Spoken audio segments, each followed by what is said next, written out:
Hello everyone, welcome back to my channel সহেলির রান্নাবান্না। তো আজকে শেয়ার করব একদম ঘরোয়া উপকরণ দিয়ে তৈরি চিলি চিকেন। এখন তো প্রায় ঠান্ডা পড়েই গেছে, আর ফ্রায়েড রাইস চিলি চিকেন তো এখন প্রায় সব বাড়িতেই হবে। তো তাই একটু ছোট্ট করে নতুনদের জন্য আজকের রান্নার রেসিপিটা শেয়ার করছি। চিলি চিকেন তো আমরা সবাই করতে পারি, তো আজকের আমি যেভাবে করি সেটাই আপনাদের সঙ্গে শেয়ার করলাম। তো প্রথমেই আমি কিছুটা বোনলেস চিকেন নিয়েছি। আমি এখানে প্রায় 250 গ্রাম চিকেন নিয়েছি। চিকেনটাকে কিন্তু একদম ছোট ছোট টুকরো করে কেটে নিয়েছি। চিলি চিকেন করতে গেলে চিকেনটাকে একটু ছোট ছোট করে কাটলে খেতে কিন্তু ভীষণ টেস্ট হয়।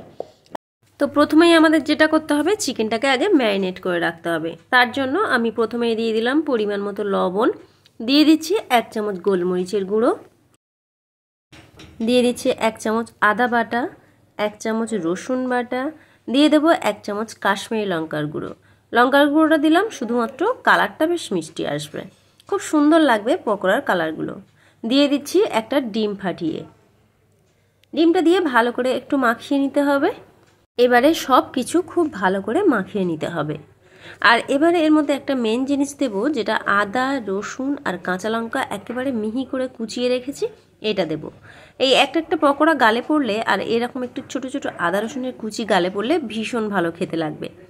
তো এবারে আমি দিয়ে দিচ্ছি 2 চামচ কর্নফ্লাওয়ার দিয়ে খুব ভালো করে এটাকে মাখিয়ে নেব। ভালো করে মাখিয়ে নিয়ে তারপর এগুলোকে একটা একটা করে ভেজে নেব। তো তার আগে কিন্তু আমি খুব ভালো করে এটাকে মাখিয়ে নিচ্ছি। তো এরকমভাবে মাখিয়ে আপনারা প্রায় 15 থেকে 20 মিনিটের জন্য রেখে দিতে পারেন। এদিকে আমার তেল গরম হয়ে গেছে, আমি কিন্তু এবারে একটা একটা করে ভেজে নিচ্ছি। গ্যাসটাকে মিডিয়াম টু লো ফ্লেমে রেখে পকোড়াগুলোকে কিন্তু ভালো করে ভেজে নিতে হবে। খুব কম সময়ের মধ্যে এটা একটা চটজলদি রান্না হয়ে যাবে।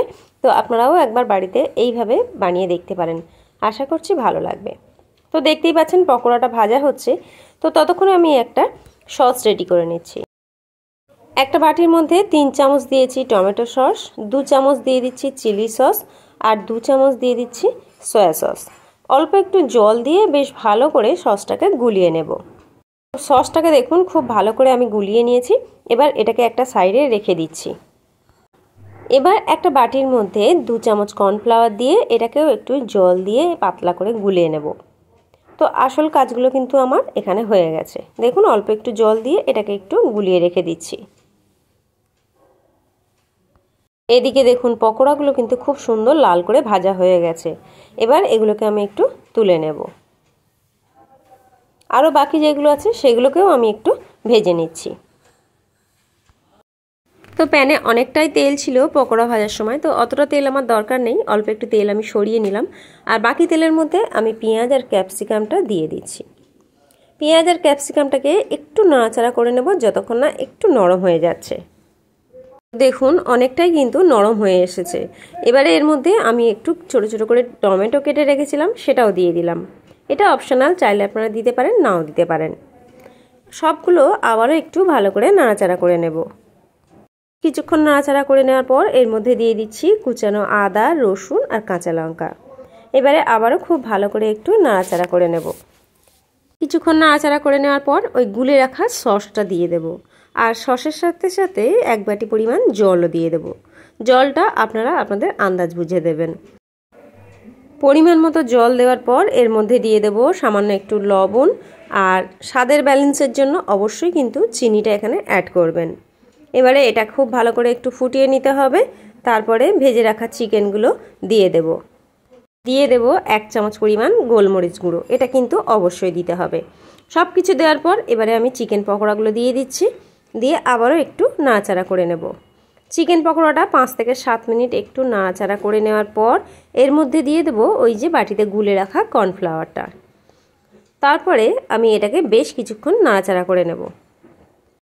কর্নফ্লাওয়ারটা দেওয়ার পর আবারও কিন্তু একটু বেশ ভালো করে নাড়াচাড়া করে নিতে হবে। তাহলেই কিন্তু একদম রেডি হয়ে যাবে আমাদের চিলি চিকেন। একদম ঘরোয়া উপকরণ দিয়েই বানিয়েছি, আপনারাও এইভাবে একবার ট্রাই করে দেখুন। খেতে তো জাস্ট অসাধারণ হয়েছিল। অবশ্যই ফ্রাইড রাইসের সঙ্গে অথবা রুটি কিংবা নান যে কোনো কিছুর সঙ্গে এটা খেতে কিন্তু জাস্ট অসাধারণ লাগবে। তো কেমন লাগলো আজকের রেসিপি কমেন্টস করে জানাতে কিন্তু ভুলবেন না। তো সবটা হয়ে যাওয়ার পর আমি উপর থেকে একটু তিল ছড়িয়ে দিয়েছি।